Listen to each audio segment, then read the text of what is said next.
as always, I'm gonna look at this run, see what I can do to get better, and I'm gonna try and bring up some things that I think may be beneficial for people that are trying to time the key. So we're gonna go right into it. And so we start, this is a cool comp. We have a Vengeance Demon Hunter, Enhancement Shaman, Fury Warrior, and a Ret Paladin with myself as the Resto Druid. I open up by pre-hotting the tank, making sure I put Swiftman on cooldown to get that Soul of the Forest ready for some hot spreading and apex healing. So I use that to spread some rejuves on the group going into it, and I think I'm gonna probably convoke early to get the next necrotic wave off. Let's see if I do. I don't. I'm saving it for... yeah, there it is. Cool. So the third one comes out, I go ahead and send it just to make sure I don't fall behind on healing with those absorbs. We're dodging toads, and just sort of spot healing up the necrotic waves. I'm getting targeted by some spears. Those are really starting to hurt. If you don't have something like targeted spells out on, it's something that I might recommend, just so you know how to pre-defensive these spears that are getting thrown at you. Doing bear form plus frenzied regen, or just bear form alone, is a lot of mitigation. Okay. Looks like the person that cast the Rain of Toads is dead, so I'm going in and spreading some bleeds. In hindsight, I probably should have been in there a little bit earlier to put out some bleeds with the bigger packs to get more benefit of my Bloodseeker vines popping, but it kind of is what it is. Alright, we don't think we get the Mammoth. Depending on the key level, your route may or may not have this Mammoth in with the first pack. If it does, you definitely want to make sure that you bark skin the first Deafening Roar. It can be fairly lethal, especially when you have a whole bunch of spears that are coming at you for overlaps. So that pack is done. I want to refresh my hots on the VDH. I admittedly have only run with a VDH once or twice this season, so their health bar kind of scares me, especially since I don't know how they work. Going into this pack, there's a lot of pulsing damage, so make sure that you convoke early to keep yourself, to keep your group pretty healthy. Having all those hots early is really useful. So the Shrink comes out, and I go ahead and Shadow Meld it. It's one of the Shadow Meldable mechanics in this group, or in this dungeon rather, and it's useful to know. We're getting the Surge, I ping myself, Bear Form, Frenzied Regen, that takes care of that. Let's see, do I send my Rejuve? Yeah, sending my my Soul of the Forest stacks on Rejuve right there to catch up. That was unfortunate. I don't think that death was on me. It looks like the Ret Pally stood in a puddle. There was a purple puddle and a red puddle. So it's kind of unfortunate. Cool. That's pretty much it. Next Shrink is coming out. I should have bark skinned. I have a... so yeah, that was really bad. I have the Magic Dot and the Shrink on me. I should have bark skinned. That would have been a lethal combination. I'm used to Shadow Melding it, and then I'm also used to kind of trying to stop them myself. But I think that's a really big takeaway for if I'm going into this key on a 20, is just going to be, if I don't have Shadow Meld, automatically bark the Shrink. Okay, everyone's back in the group. We're pulling these masks. And it looks like we're gonna drag it across with some bears. Okay. And then we're probably gonna bring it into the Mammoth. Yeah, it looks like we pulled the Mammoth too. There was a couple of things in this route that were a little bit unusual that I wasn't used to seeing, but it ended up working out really well. I think we had a lot of time left on the timer in the end. Cool. So we're pulling the Mammoth. We want to pre-hot the Deafening Roar. I'm going to bear form it, Swift Mend into a Rejuve. Pretty easy.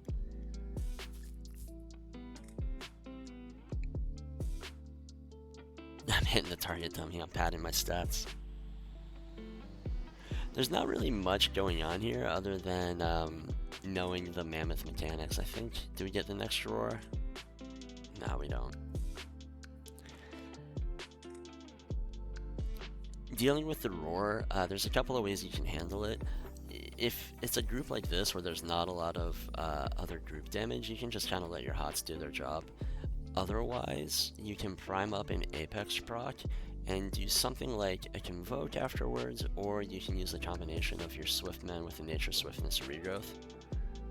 Spears are coming out. Cool. So in the packs that have a headhunter, so this pack here and then the first pull, I like to drop my Ursul's Vortex. The headhunters, they do a move where they jump out of range and then they start casting the snare on people. Your Vortex will just pull them in, keep them in melee range, and stop that from being an issue. Like I said, I used to hate this dungeon, but it's kind of been growing on me with all of like the little things I can do to sort of help min-max my survivability or group utility. So other things you can be doing on this pack are using your in-cap roar on the shrinks when they come out, soothing the berserkers. The berserkers do heal when they have that enrage on them, so soothing them really helps kind of just make the pack go a little bit quicker. And get myself in position. I should eat my stew. It's out of range or something. Yeah, there we go. Eat my stew and then go ahead and get in and free the guy once the mob dies.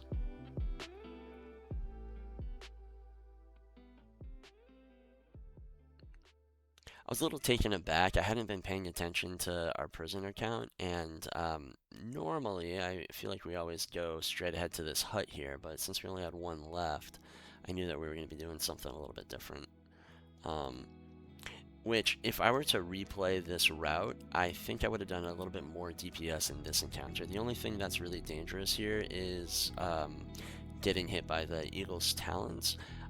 Like I said, normally when I pull this pull, it's with the group over to that's like behind us right now, so I was expecting a rain of toads that never came.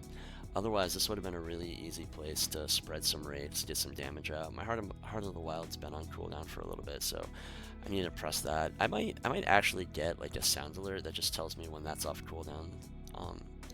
Not that it's that big of a deal, but I'm leaving a lot of damage on the table right there.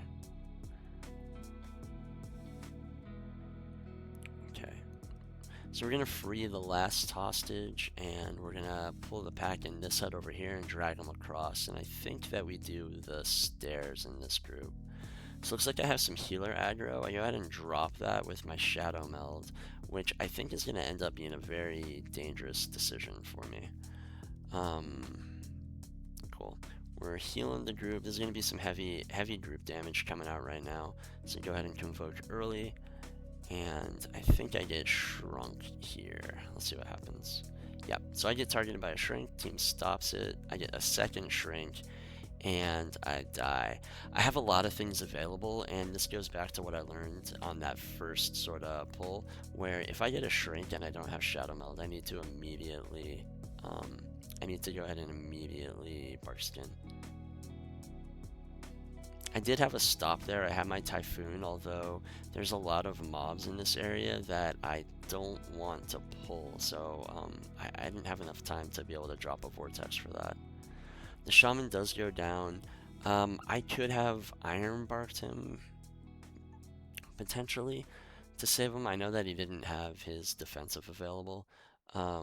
He did get chunked by the flame, like 80 to 0, so I don't know if it's 100% on me, but I probably could have helped. At the time that we were doing that, I was kind of in panic mode because I died pretty early into the pull without full hot coverage on the group, so I was struggling to catch back up. This is probably my least favorite pull in this entire dungeon. Fighting with the green stairs with my green efflorescence and the green rain of toads is just not great. Shrink is coming out. I can in-cap it. I do. It was a little bit late, but it's okay. It's worth, still worth trying to do.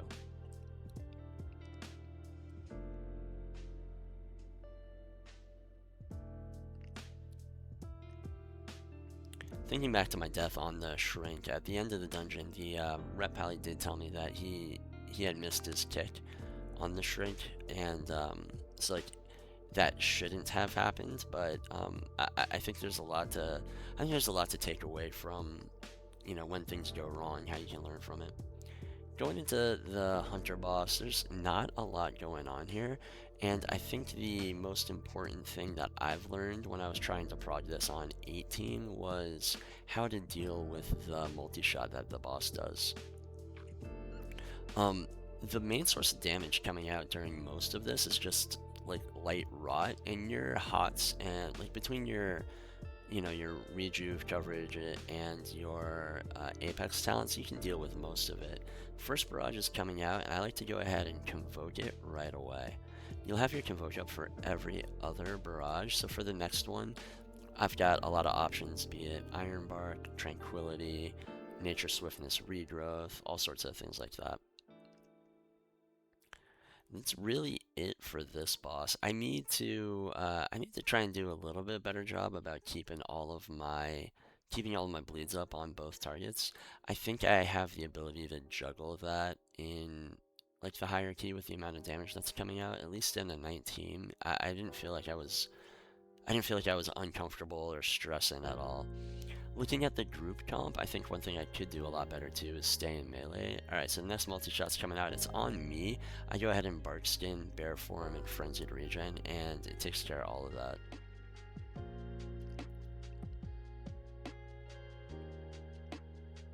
But yeah, one thing I could do a little bit better is staying in melee, especially with a comp like this. This is a full melee comp, and if I'm always in melee, I'm going to get a ton of value about having my life bloom on myself and having everyone else in my efflorescence. Okay, traps are coming out. Next multi-shot's going to be here in a second, and I have Convoke up for it, so that's fine. A well-known tip that everyone knows by now is when the bird does the Quill Storm, you can step after he casts. There won't be any swirlies in the circle where he casted it, so you can kind of step out, let him cast, move into the circle, and be safe. I went ahead and convoked instant, and it takes care of the mechanic. Swapping targets, keeping up bleeds. We're actually doing an okay job with that. We're putting our Heart of the Wild on cooldown, which I like. Continuing with our rejuve coverage. Lots of rejuves, lots of regrowth. We're doing good.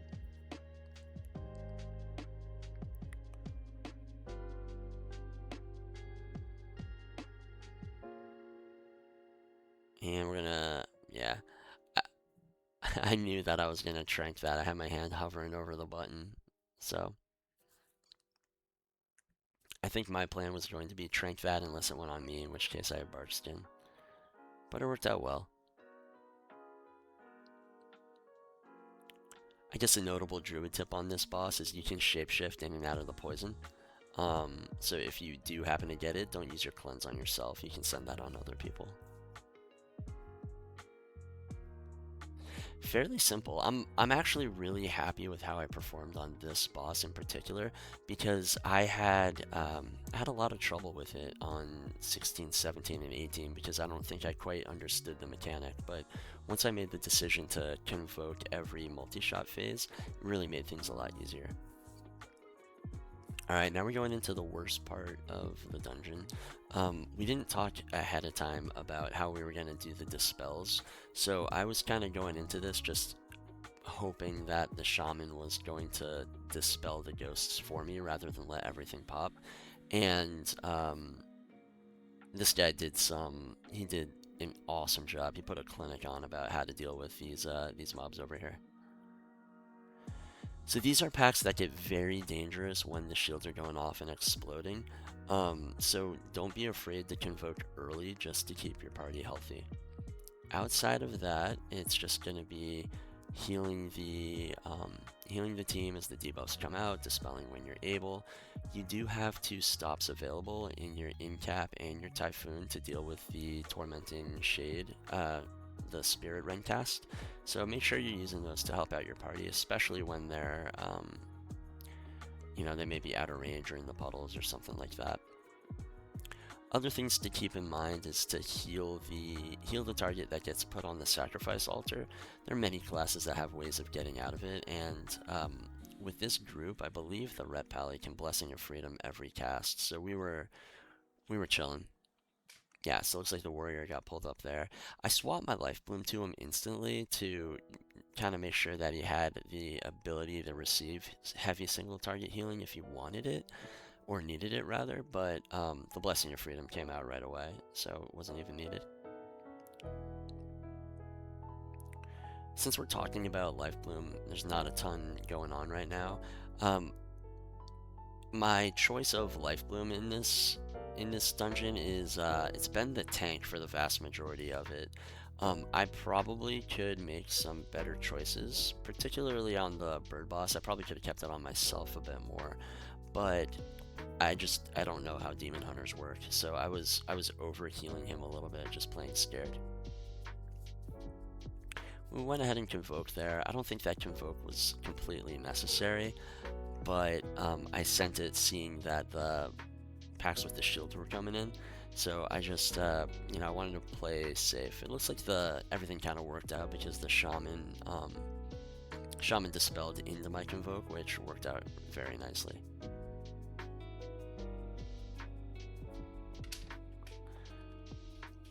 Outside of here, there's just some tornadoes coming out that we need to dodge. I should be getting in there and spreading some more rakes.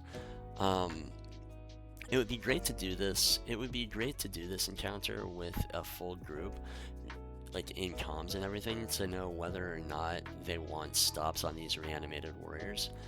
I send my stops just to prevent the cast so we can progress in the dungeon, but there may be a time where the team wants them for funnel. Alright, so that's that pack. So we're going into the next. I stealth just to have the option to stun if I want, but it's not completely necessary.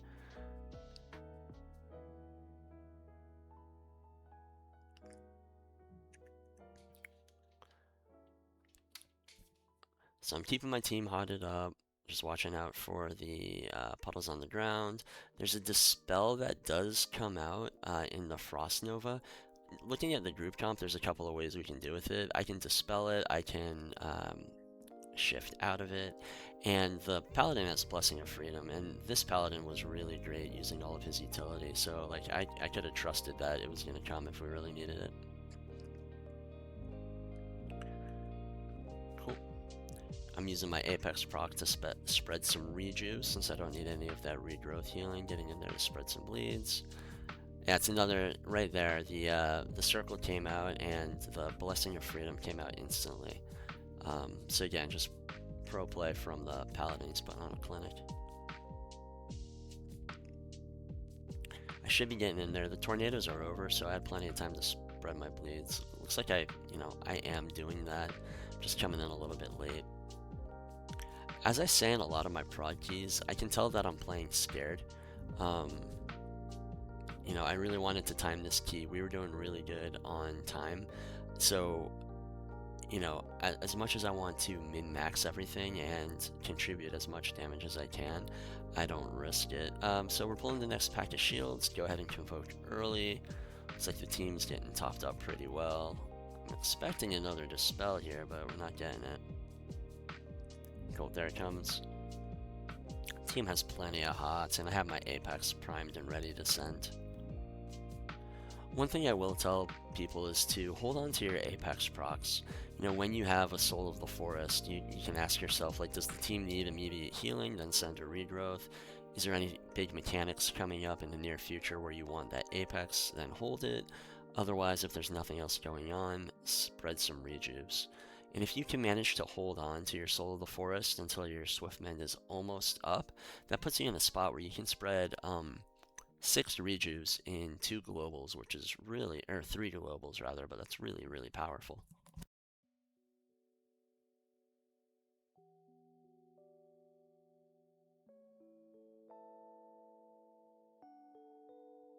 So not a lot going on in this pack, dodging tornadoes, all of that. One thing that you can do as you get towards the bottom of the stairs is just make sure you position yourself on top of the stairs for 2 reasons, and I'll point that out as we get there. Yeah, I'm not putting out any bleeds, so I should be doing that. And of note, my Heart of the Wild has been off cooldown for this whole pack, I think, so leaving some damage on the table, especially since that's my highest damage button. Oh, go ahead and eat a tornado like a pro. Good job. Luckily, they're not lethal yet. I don't know at what key level they become lethal, but they're still relatively forgiving.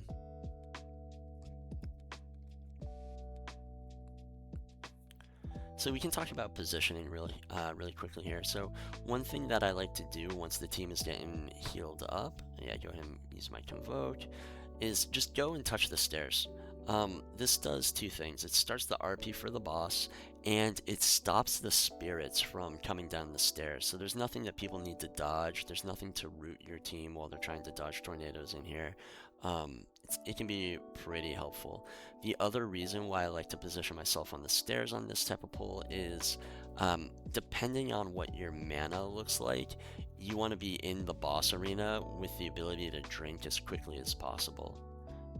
Right here, I'm looking like I'm pretty good on mana. I think I could do the boss encounter on 70%. But, I mean, anytime you can set yourself up for success, you might as well go ahead and do that.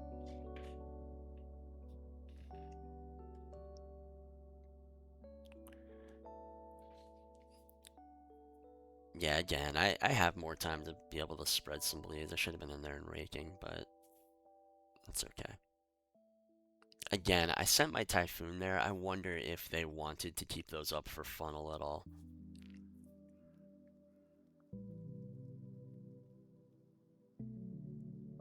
Okay. And I believe that this gets a little spicy at the start. Oh yeah, worth noting, one thing that I've done recently is I've cooked up a stack of the some of the cooking teas. It gives you 8% mana as opposed to the 5%.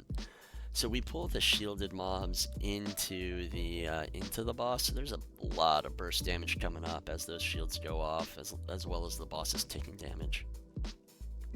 Cool. So we didn't talk about how we were going to do this encounter, but I'm trying to do my best Mistweaver impression here, and keeping one of the mobs rooted. Unfortunately, the shaman got unmade right there. That wasn't on us though, so we're okay. I should have been better at Mark of the... Okay, cool, I did Mark of the Wild. Nice. So my job here is going to be keep one of the ads rooted at all times. You do have to refresh during the middle phase, but you see the ghosts spawn. It spawns on top of the ad that we had rooted, and it gives us plenty of time to be able to heal everything up. Aside from that, we keep one more rooted, and the melee mobs, or I guess the DPS will take care of the other two.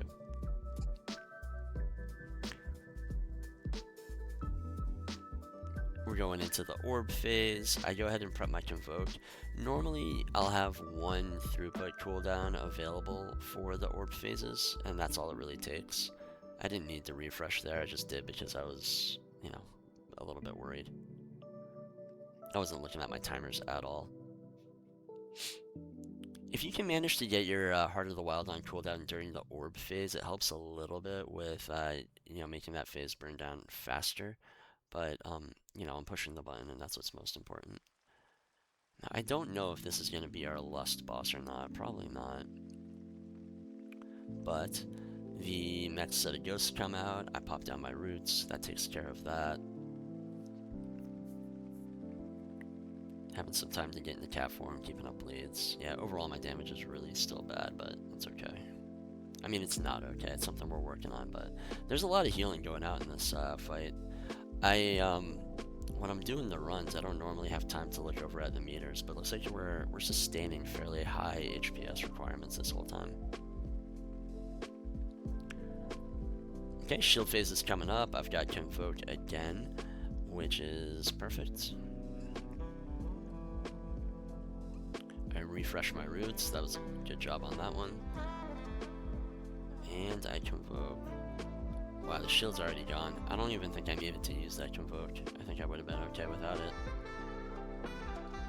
But, you know, I tell people it's always good to have a plan. The orb phase is your, like, scripted damage here, so even though we burnt it down quickly with our damage, I had no way of knowing that you know, they were going to be able to do that. Looks like I topped the group up with my Swiftman Nature Swiftness Regrowth. Spread some rejuves.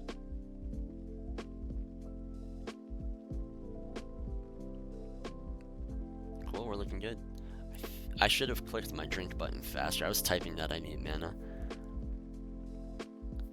Again, the tea that you can cook is 8% mana per second, I think, as opposed to the 5% from the mage food or your normal food that you can buy.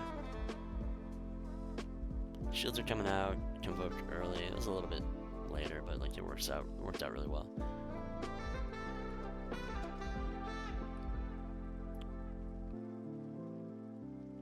Cool, now that the ghosts are done, or the shields are done rather, we're all set to just go ahead and heal off the debuffs. Oh, looks like we get some bats. Let's see. Okay, cool. I did get aggro, had a shadow meld. I probably would have been fine and just probably would have been fine with just bear form on that, but the shadow meld's never a bad idea. There's no shadow meldable mechanics coming up for the rest of the dungeon that I have to worry about unless I really wanted to try and dodge a bolt.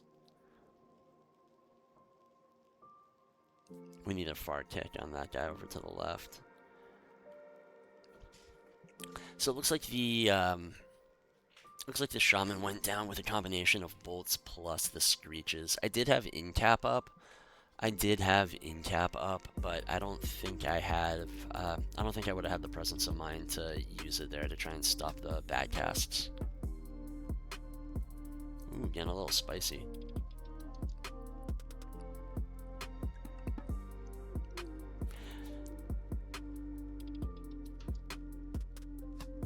Cool.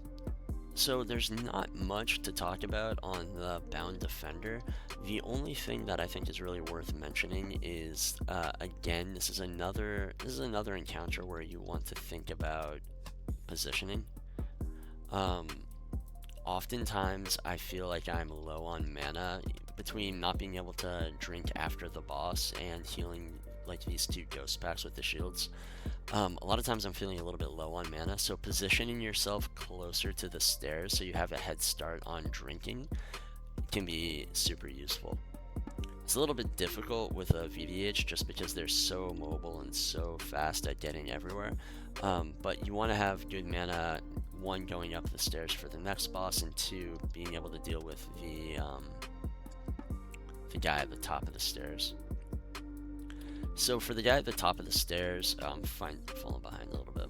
For the guy at the top of the stairs, I do like to send Convoked as early as possible. This guy trucks. I should Barkskin, which I didn't. Yeah, I should have Barkskin right there. And I combined my Nature Swiftness with my Convoked. This is like one of the few rare times where I actually plan on doing that. Just because the throughput requirements are so high, and it puts you in a position where once your Convoke ends, if the team gets chunked, you have the ability to send a Nature Swiftness, Swift Mend regrowth for big 3-target healing. Cool, so we're going into the last boss. We want to make sure that we stack the totems. Other than that, the healing requirements aren't too out of control on this boss. I'm getting a lot of value from my efflorescence and my symbiotic blooms in here, but it's going to be a lot of rejuve coverage on the team and spot healing with regrowth.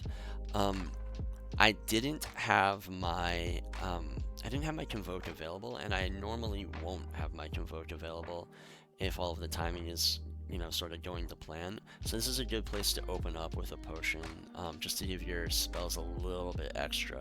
You could trank early if you wanted to, but since it's a lot of heavy rod damage, I think like a potion is a suitable cooldown. It lets you save your trank for a little bit later if you need it.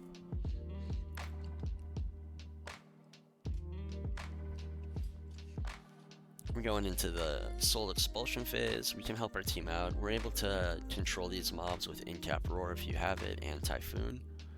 Looks like we get all of them. I was a little worried that the Shaman was going to die here, and I didn't want to stop to regrowth him, so I was spamming Rejuve on him. It's not the best spot heal, but it is instant cast, and it will do some, especially if you're running a build where you have 2 points in Thriving Vegetation, which I am. Cool. I could have sent my Convoke there for like cat damage. Looking at the boss's health now in hindsight, I probably should have just done that. But I like to really save my Convoke as a defensive cooldown rather than an offensive cooldown. Yeah, he's pretty much dead.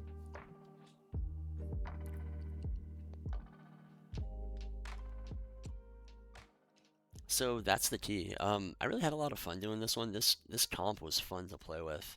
I think big takeaways on our end is going to be instantly bark skinning the shrink if I get that and Meld is not available. I think that's my big takeaway from here. Otherwise, we did a good job about bear forming our spear throws. We did a fairly good job about DPSing. That's always a point of learning for me, is getting more bleeds out, and maybe that'll come in time. We'll see. But yeah, that's the key. So feel free to like and subscribe, and I'll see you guys on the next one. All right, thanks.